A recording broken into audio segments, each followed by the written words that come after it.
En los años 30 al mundo le urgía darle mayor espacio y celebración al cine, por lo que en 1932 en Venecia se realizó el primer Festival Internacional del Séptimo Arte. Sin embargo, el mundo estaba más preocupado por la inminente Segunda Guerra Mundial, por lo que el evento se usó como pretexto para dar a conocer diversas ideologías, más que lo que se estaba realizando en la cinematografía mundial.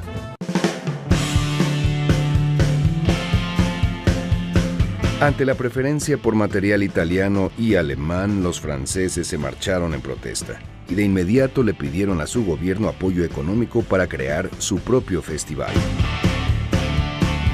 Todo estaba listo para el 1 de septiembre de 1939, pero entonces la guerra llegó y el primer Festival Internacional de Cine en Cannes tuvo que esperar hasta 1947 para realizarse.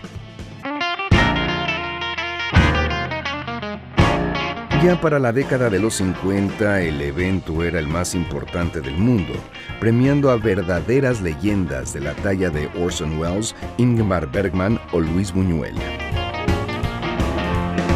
En 1954 fue cuando se propuso una palma representando al máximo galardón del Festival de Cannes, y para el año siguiente ya había sido bautizada como la Palma de Oro.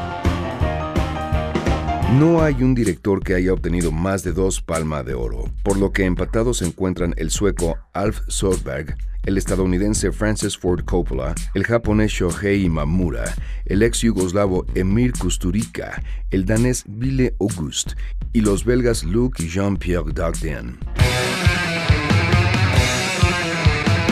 El Festival de Cannes ha estado lleno de anécdotas, siendo la más reciente las declaraciones desafortunadas del director Lars von Trier relacionadas con los nazis y los judíos, por lo que los organizadores lo declararon persona non grata a aquel que fuera reconocido con la Palma de Oro gracias a Dancer in the Dark, la mancuerna que hizo con la cantante y actriz Björk. El pianista del no menos polémico Roman Polanski, Elephant de Gus Van Sant o Fahrenheit 9/11 de Michael Moore son otras que han sido reconocidas con el máximo premio en años más recientes. El Festival de Cannes no hace otra cosa sino crecer, captando la atención no solo de la industria cinematográfica, sino del mundo del entretenimiento internacional, por lo que es desde hace mucho el más famoso, el de mayor prestigio y el que, no por nada, recibe más de 2,000 películas que buscan ser reconocidas con el sello francés.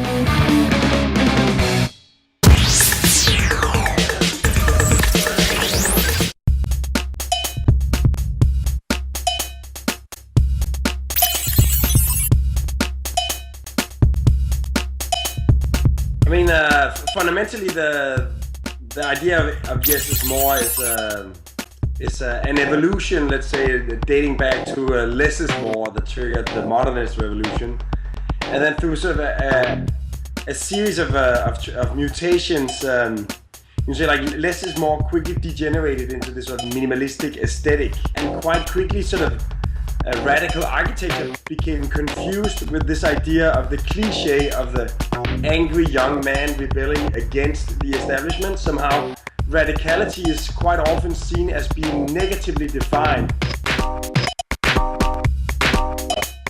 Even I think there's only 4 or 5 exceptions in terms of countries that haven't significantly improved their conditions on all levels, and most of them are explained by sort of severe wars,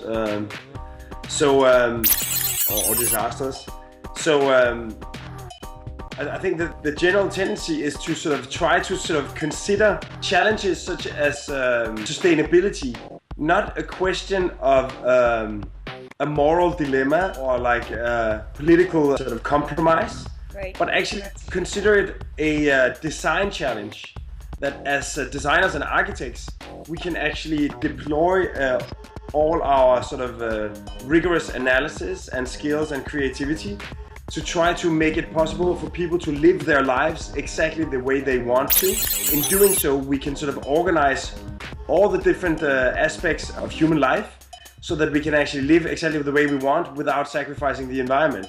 So this is what we call sort of hedonistic sustainability, that as architects we become not just designers of facades or like two-dimensional facades or three-dimensional architectural objects, but we become designers of ecosystems that we channel not only the flow of people, but also the flow of resources through society. And there's a lot of examples where sustainability is not a compromise where we sort of sacrifice a certain amount of our life quality to afford becoming sustainable.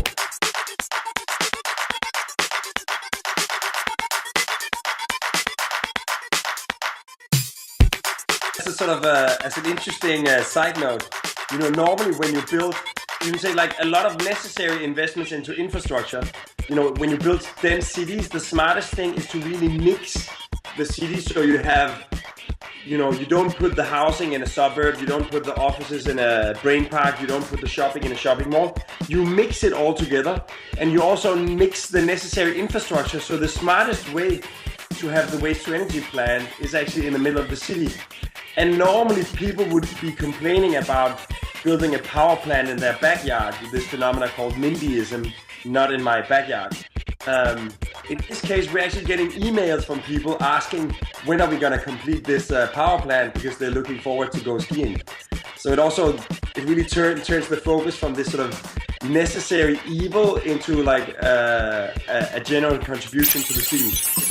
Specifically speaking of architecture, one of the things we are looking into these days is what we call engineering without engines. Is that you can say modernism was very much based on this idea that we would analyze what a building does, and then for each quality it provides, we would design, or the building engineers would design a machine. So you need to see inside, so they designed electric lights, making us independent of windows. We need to have fresh air, so they designed mechanical ventilation, more machines that pump fresh air in so we don't have to open the windows and we can make deeper buildings. We also need a comfortable temperature, so we designed air conditioning or central heating. And as a result, the architecture didn't have to do anything anymore. So architecture became like these boring boxes, the universal style that looked identical everywhere in the world.